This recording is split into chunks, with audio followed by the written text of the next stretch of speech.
Hello, this is Julie Jordan Scott, the Creative Life Midwife.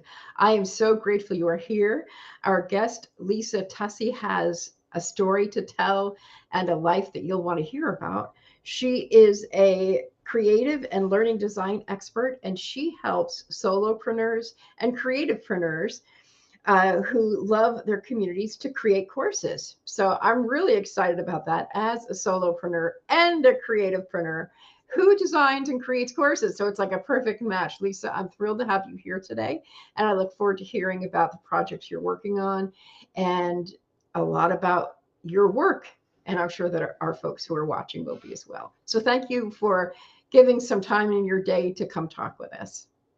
Thank you, Julie. I'm so happy to be here.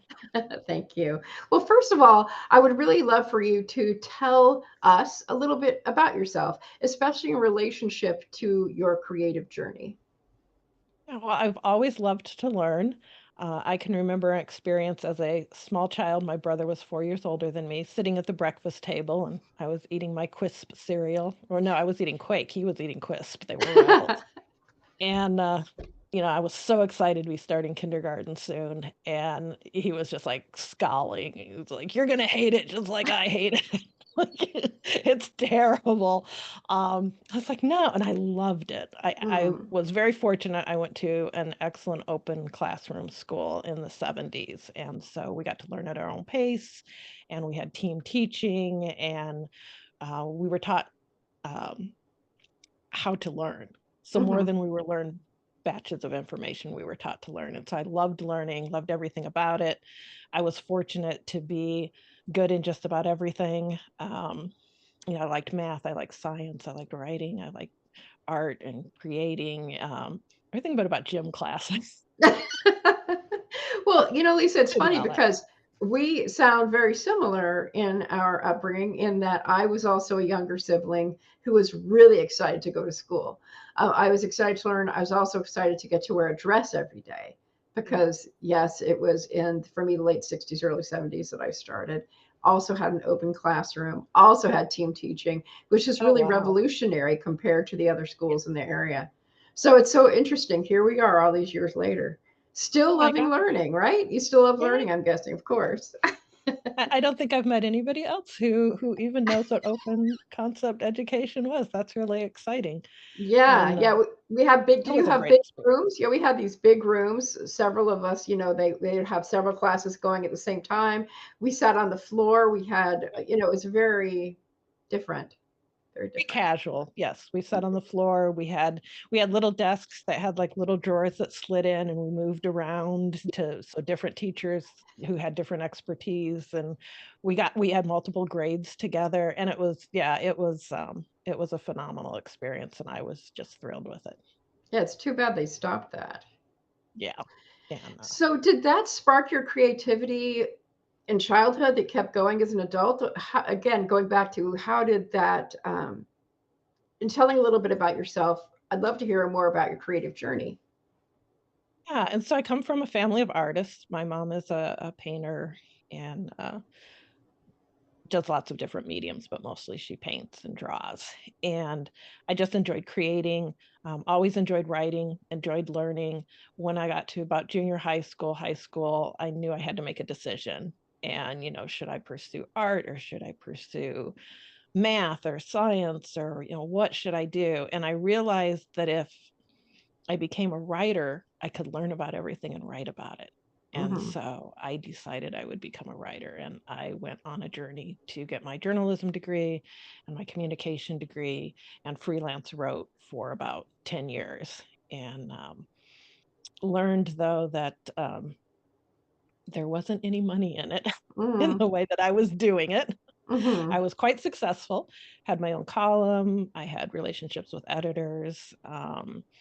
But I shifted gears and I've done, about 7 different careers, but in all of those careers, the running line is always education, resourcing, and writing. And so that's my we do all kinds of weird art projects in our family. Um, but and I love them, but, a lot of fire inside the house in my house. Huh. Um do a lot of fire art, but my main artistic pursuit is writing. Okay, mine too. I always call writing my anchor art Yes, because I I like never that. left writing. I've always written. I do other types of creativity. My biggest other creativity is performance and theater. So I act and I direct and I sing. I'm currently in a community choir. I'm in two choirs actually, but I love those creative pursuits, and I'm so grateful that I've given myself permission to continue those alongside my other interests. I think it's part of that whole learning idea Mhm. to keep learning, keep trying new things, keep experimenting. So that's And whatever wonderful. job I've had, I've worked those things into the job. Again, when you're creative, you do those sorts of things. Well, thanks for introducing yourself to us. I feel like I know you. I feel like I've known you forever because we have those commonalities from very little versions of ourselves. So, what motivates you creatively? Yeah, I like to follow my why, the Simon Sinek start with why method. I was in Mm-hmm. his community quite a bit during the pandemic and had an incredible experience with a book club of international people who also followed him. And so kind of honed down my why and realized that it is what really motivates me is to connect people to ideas, resources, and each other so that we can all live in community with a deep sense of belonging. Mm, And whatever I do, like I realized once I hit on that and could articulate it, that that's behind how I raise my kids. It's how I interact with other people. It's how I do my jobs. And so I have shifted my LinkedIn profile to be this is what motivates me, and this is how I do it, and these are the whats I have done with it. But this is the thing that I do, um, mm. the thing who I am, my identity. And so everything that I do really comes out of that. And right now I'm my how that I'm living out my why is two projects. One is called Social Seahorse Connections, and it's a project I've wanted to do for a long time. And it's highlighting um, people and organizations who connect people and create a sense of community and create social value. And so I'm not writing about it myself. I'm taking other people who have done it and then highlighting them. And then at the end of every blog article is a little golden challenge connection. Mm. And so there's a little like, this is something you can do that's just like what I just modeled. Maybe there was this Right. really big event or this really, or maybe it's something small. And here's how you can do that as well. And so that's my creative writing outlook and my passion project to change the world someday is help us be more connected and have better senses of community. And an example of a golden challenge connection is I came across um, a really good TED talk of a woman who had dressed in period clothing to look like Jackie Kennedy Onassis, kind of that kind of style of clothing. Mm-hmm. And she was at some event. And as she was walking through her town to go back to her car, all these people were stopping her and talking to her and interacting with her. And she's like, this is really cool. So she went on a mission to dress that way once a week, just to run her weekly errands, just to interact with people. And she did that for a year. And in the TED Talk, she talked about some of the research that she did with other or researchers that she talked to, and they talked about something called your hello zone, and Mm. that from about here up, if you do something a little bit different, like wear a crazy hat or maybe a really bold necklace or shirt, that it invites strangers to interact with you, invites them to comment on it, and so that it can kind of encourage those little like micro connection interactions. And Mm-hmm. so then the golden challenge connection is to wear something that will invite people to interact with you or comment on somebody else's hello zone item. How interesting. So it's like what I call instant community. You instantly create community through taking that action of wearing something that will engage someone in your hello zone. Yeah, yeah. And I love that term, hello zone. I've been using it ever since. I, It's like I'm my hello reminded, zone. yeah, I'm reminded of when I I was growing my hair out. My hair is not this color naturally. It's almost white. And I was going from coloring my hair to not coloring my hair. And I was gray and I always had a purple streak or a couple of purple streaks. And people would comment on that a lot. I think because it was unexpected for a woman of my age, a gray haired lady, to have purple in her hair. And so I got lots and lots of compliments, and it's almost like it's an invitation. It is. It's an it's like you get the researcher described it as permission. It's like you've Yes, given them permission to approach you and say something to you. And I just think that's really a lovely opportunity to provide people. absolutely. And looking back at your and the community part and the belonging part, it reminds me of one of the strange, not really professional jobs that I did when I was going through a time of crisis. Was I drove for a rideshare company, and people would get in my car, and I would immediately just try to create a very welcoming environment. And some of the comments that I would get from people were astounding to me. There wasn't a hello zone because I was here and they were back there. But in a way, that kind of gave permission for people to be comfortable and just talk about whatever. But I had more conversations on topics like grieving and mental health and all of these deep subjects. And people were so pleased to be witnessed, to be appreciated, to have the freedom to know that it was a space where they could let their guard down and be authentic. And it's interesting how much I enjoyed that. And that's what I tell people. They were saying things like, well, aren't you afraid to do that, right? I'm like, not at all.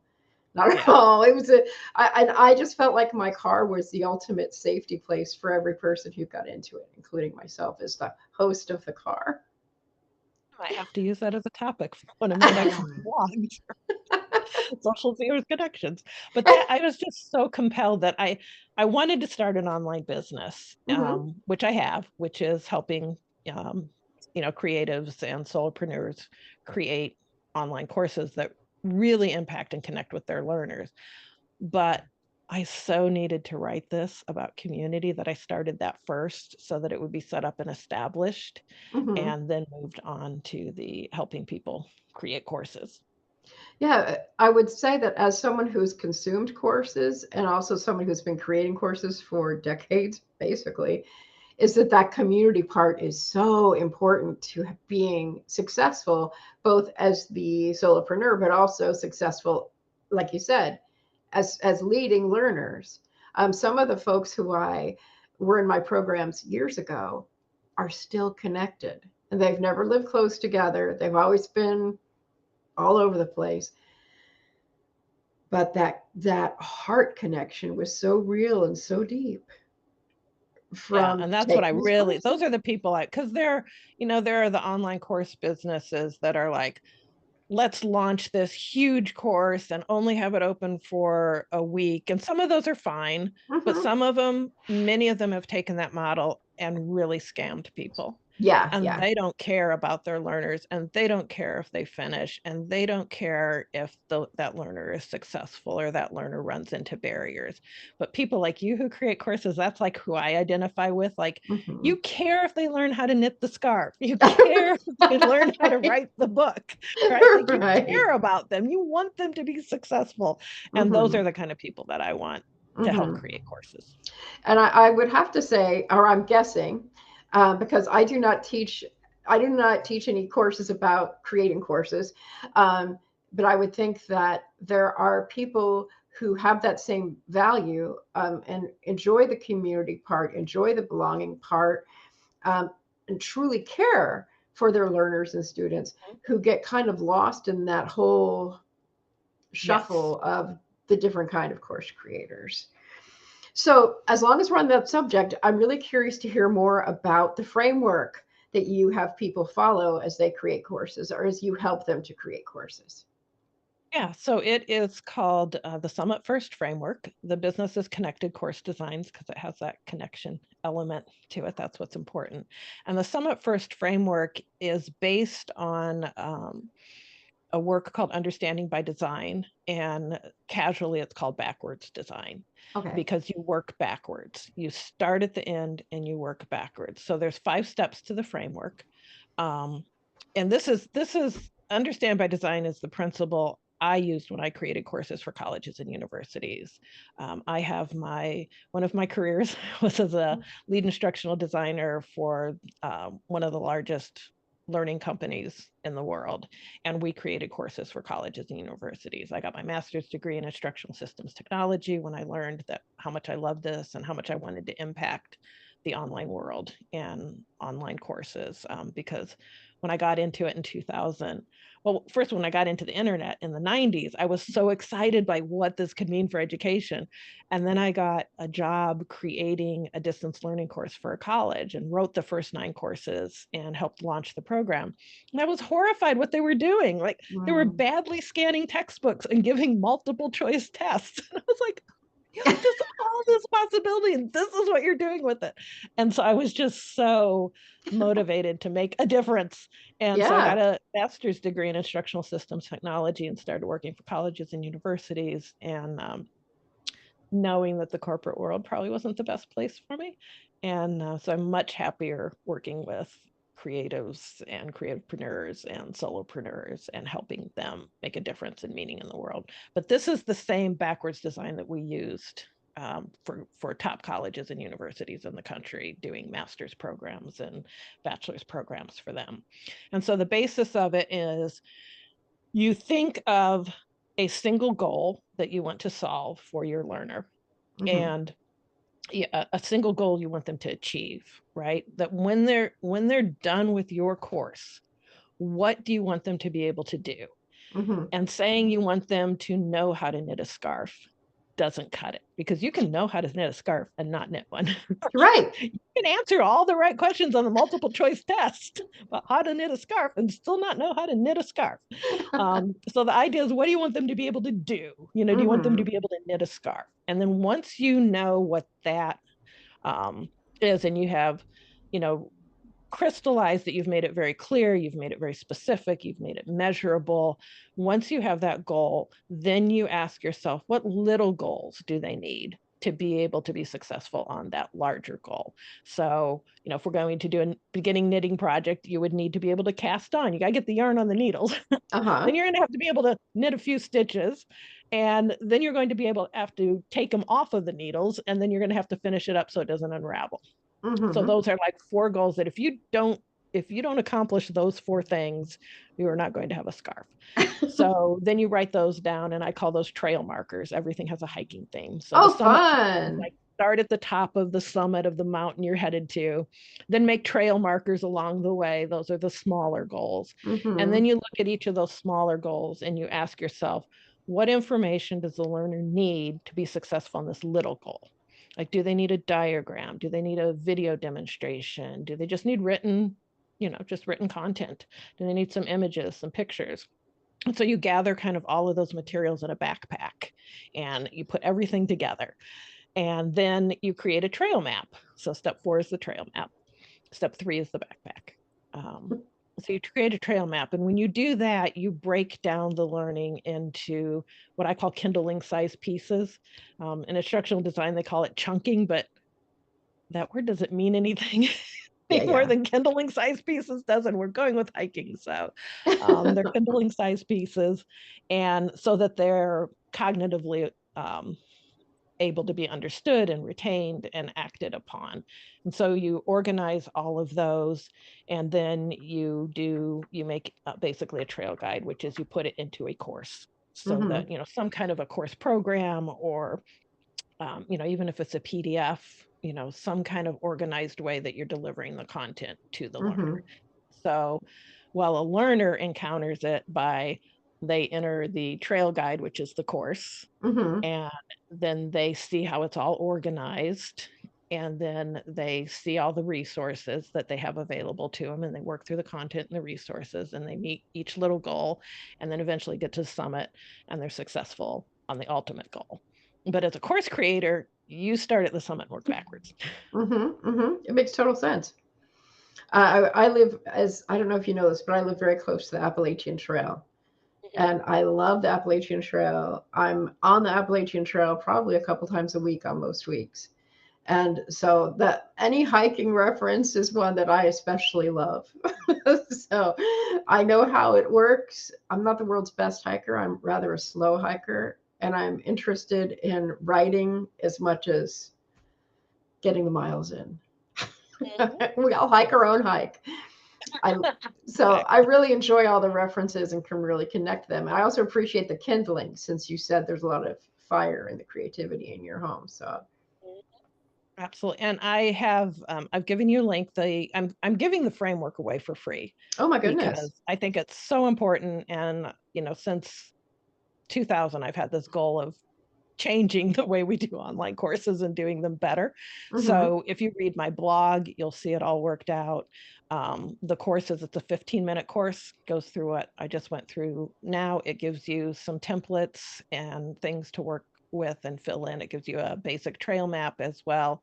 And then I have courses that I sell as well that go through each of those steps in more detail if you feel like you need more help. But Okay, honestly, you can great. follow the 15-minute course and have what you needed to create a really quality course and know what to put in it. Because that's Mm-hmm. the big thing with a course. It's like people tend to overwhelm because they think, oh, if I give them more, that's better. And when we Mm-hmm. were dealing with professors, especially, they would like work through the textbook and they would be like, okay, so week one is going to be the history of the United States jail system. And I'm like, how is that going to help them? How is that going to help them in their criminal justice career?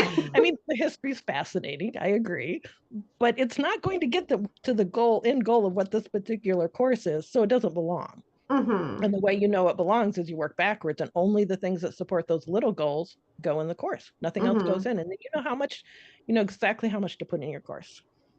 That's so helpful. That's helpful because I oftentimes, as a course consumer, see all the different ways that people go depending on their pet interests or um, not having as much awareness of the variations in doing things or ways to do things. It's been interesting as a course creator who takes courses. I learn a lot Mm-hmm. doing that. I learn a lot You do. from You experiencing learn a that. lot about what not to do. Yeah. And I also wanted to note that before, by the way, all of there will be links in the notes. Look below to get the links that Lisa's talking about. I know that you're going to be interested in finding out more, so please check those out when you're finished watching the video. Um, so you have that experience with higher education. One of the secret questions I wanted to ask you, or that you might want to tell us, is how or why is higher education failing? Yeah, I think there's a couple reasons that higher education is failing. And I say this as someone who, if I had the opportunity, I would just go to school forever. I would never do anything practical. I just go and learn. I learn about physics and I learn about art. And I just take program after program and learn and learn. I love to learn. But I think for decades, the business world has been telling higher education that you're not sending us people who can do what we need them to. They know the information, they can pass the multiple choice test, but they can't do it. Hmm. And so I think that's one reason that we're seeing a lot of failure and discontent. Um, I think another reason is there's such a gap between um, the knowledge and the practical application, which is Hmm. why I think there needs to be more just-in-time online courses, and I think creatives can really start to fill that need, and that we really need creatives to fill that need because Hmm. instead of going and signing up for a college pottery class that you might have to wait 6 weeks or 6 weeks, 6 months to get into, or maybe never get into because you're not accepted into the school for whatever Hmm. reason. Um, if the creatives who can know how to do it can share that with others, you are doing such a great service Hmm. to the community and to people who want to learn. And the other reason is things are changing so fast. And this isn't all bad, but because of the higher education system with accreditation, by the time a business emerges, some new AI job emerges, right? Hmm. And they say, hey, we need workers who can do this. And then the college creates a program to do it, and then they take it to the accreditation agency to see if it meets all the criteria, and then the accreditation agency approves it, and then they create the courses, and then they offer the courses. Years have gone by, and things changed 3 months afterwards. So there's Mm-hmm. just such a gap between what they can provide and what's needed with how fast things are moving, particularly with things like AI. I mean, AI is the best example, I think, because we can Yeah. see how fast that's changing. Yeah.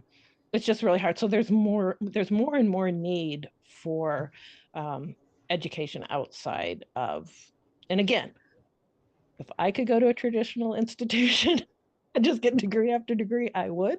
But I think we just cut out way too many people with that system. We Mm-hmm. put way too many barriers in place, and there's a need there. So, if you could talk for a minute about why creatives, people who are watching this YouTube video or listening to this podcast, why should creatives consider building these courses, making these courses? You've said a couple things here. I know that answered that question already, but I would love for you to answer it directly. I think one reason is just to have that impact on people, right? Like just to transfer that knowledge and have other people have that same joy doing whatever it is that you're doing. I think it also crystallizes your process. There was a famous quote I came across just in the last couple of weeks about business that said, even if you don't have a marketing budget, you should make a marketing plan Mm-hmm. because it will hone in who are you and what is your product and who are you selling to. It'll force you to answer those questions. And I think as a creative, if you try to teach somebody else what you're doing, it helps crystallize your processes for yourself. And then coming from a family of artists, it's an additional revenue stream. That's right. That's right. That's right. Reality here. Says one artist to another. And Um, creatives are great teachers. Creatives are excellent teachers and oh, tend to be excellent writers, excellent course writers as well, no matter what your creative yeah, I was going to say field. all that passion, all that passion. One of my closest friends is a gallerist and a sculptor who was a college professor for a while too. But he wonders why I love to go to museums with him. And I'm like, are you kidding me? You can answer like any question about this work of art we're looking at.